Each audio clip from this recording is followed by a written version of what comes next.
We'll get into the crux of what we'll be talking about in today's rainwater research session. And that is a question that we come across online that I thought would be worth answering. But someone asked, and I thought would be the good main topic, what is the purpose of rainwater harvesting? Okay, I think we can then kind of delve into this question quite deeply. But you need to think about it, I think, in two different approaches. The first one I would think about is, of course, on a global scale. What rainwater harvesting means globally is far different to what we may consider here in the UK. Globally, of course, where there isn't really access to mains water, rainwater is potentially the only access to water for certain individuals. So for them, it's their life source, it's their most precious commodity that they can get hold of. Bring it back to us here more locally, we're very fortunate to have access to clean, fresh drinking water on the tap via mains water. And yeah, the need for rainwater is not quite so much because we are so lucky to have that.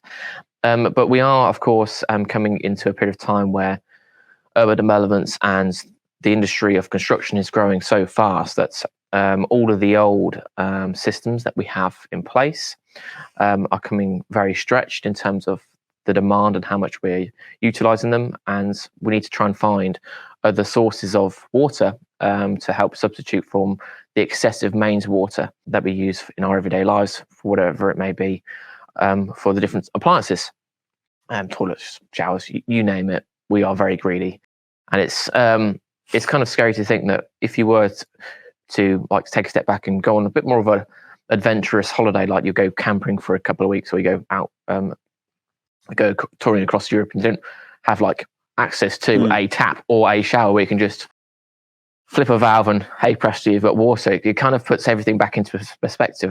When you get home, you think, oh my goodness, just having that accessibility is, I'm very fortunate to have that. But yeah, with the ever-growing population, certainly here in the UK, we've got a big growth in terms of cities, and of course we've got lots of people coming into the country to take the opportunity of living in a very free environment that we have in the UK, for free in terms of lifestyle. So yeah, the demand on rainwater could be really looked at in terms of helping substitute towards the mains water appliances that we use it for. So as we've discussed on this channel multiple times before, rainwater can be used to really substitute quite a lot of our mains water consumption, and really rainwater harvesting in terms of a purpose is try and really support where mains water is not requirements, use rainwater instead. So whether this be for irrigating your lawn or using it back to flush toilets, using it in your washing machine to clean your clothes, there are quite a few applications in terms of just standard rainwater we can use it for. And of course you can treat rainwater locally on site to make it a better quality, so then you can use it for other applications as well. So rainwater is really probably the future, unless we can get mains water more readily available to our homes to be used. Because you briefly touched on that, and if you kind of look at it at a broader scale, I think it's a crazy stat, like 500 million people currently in the world don't have access to fresh, clean drinking water each and every day. And it's an ever increasing number, and obviously because it's out there in the developed world, or sorry, less developed world, we don't think about it as much. And because it's not impacting us directly, it's one of those things where I just turn my tap off, I've got water. So I don't think about my water usage, consumption, how much I'm potentially wasting. But the more that comes to the UK and potential droughts that we saw last summer and we'll see again this summer, it puts into perspective how much of a finite resource it actually is. Yeah. It's incredible, and I don't really want to touch on old news because we'll have in the news section later. But it wasn't too long ago when we had all those terrible earthquakes in Turkey, and of course you hear about it on the news for like 2 weeks, where you hear about all these reported deaths, and they haven't got access to electricity, clean water in this case, and there's just something silly here in the UK, whereas the next big thing that happens, and then it's just completely forgotten about. Those people are still there, still don't have access to their water. They are the nearest serious need of like aid and support, and I think the attention is kind of very much away from it. But as is with, of course, with rainwater, it being a precious commodity, could they potentially look at innovation and introducing it? So in these cities when they redevelop, we've got this technology available to us now, really something should be put into place to help support an ever-growing population. But anyway, bring it back to generally the purpose of rainwater harvesting.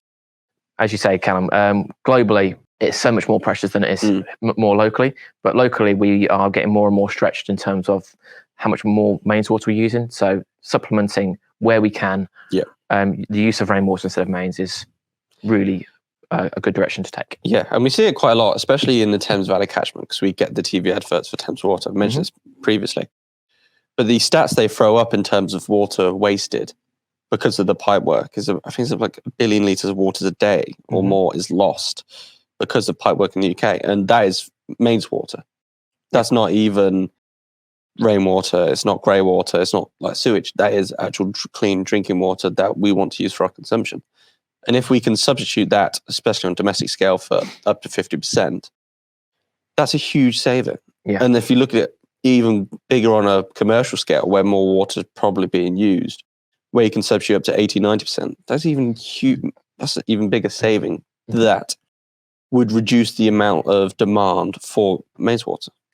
The advantages of rainwater harvesting, they're like 5, 6 really big standout ones. You've touched on one there in terms of just really reducing mains water consumption. But as we said before, like the impact in terms of carbon footprint to manufacture mains water and then transport it to our everyday homes through these pipelines where it's being potentially lost. You've got, of course, the associated costs with the homeowners paying for that, for that mains water, which with rainwater harvesting, we can substitute that down. And then you've got, of course, the advantages of rainwater harvesting supporting with droughts and flooding. So we've got more of a balanced ecosystem to help protect the environment. And then there's the other benefit of rainwater having like all the nitrogen and stuff in it drawn out of the sky. So it's much better for plants and all that sort of thing as well. So rainwater is so amazing in terms of the potential it can give us, and we should really try and use it better where we can. And you touched on it a bit there with water companies. Like a lot of people don't realize how much energy goes in for the actual, like you say, manufacturing of mains water. I think when we last looked at 5% of all the UK's energy is used by water companies to treat mains water. Which is a vast amount of energy to be used. And in terms of the carbon footprint, if you think about that, it's not, when we glossed over it, said the manufacturing, of course, to make that water drinkable, we are using electricity. And to generate electricity, we are currently using fossil fuels. So that is huge carbon footprint. And of course, the government's doing great things in terms of trying to use more energy beneficial things like solar and hydroelectric and all that sort of stuff to try and substitute where instead of using fuels, we're using more clean types of energy source. But that is ways off in the future. Like they got this great plan for 2030 where we're going to be pretty much all using electric vehicles. But in terms of the infrastructure to try and get that laid out, there is a huge amount of the background that people generally will not be thinking about. So where we can try and do the best we can in terms of rainwater and pull it more locally instead of having to pull off the mains, this additional 5%. Everyone can help out just a little bit. And in terms of everyone doing a little bit, in terms of the grand scheme of things, it's going to make a huge difference. I mean, you touched on it there briefly about the government and their goals for 2030. That is a long stretch, it is. And they're using we'll just say, they've got this in their kind of, oh, look what we're doing, but then they're producing a mass amount of concrete in order to build HS2. That's digging up lots of land, kicking up a load of carbon, kicking up a load of concrete to fit in. But that's another subject. And I actually watched a television program briefly at the weekend, which was to do with wastewater.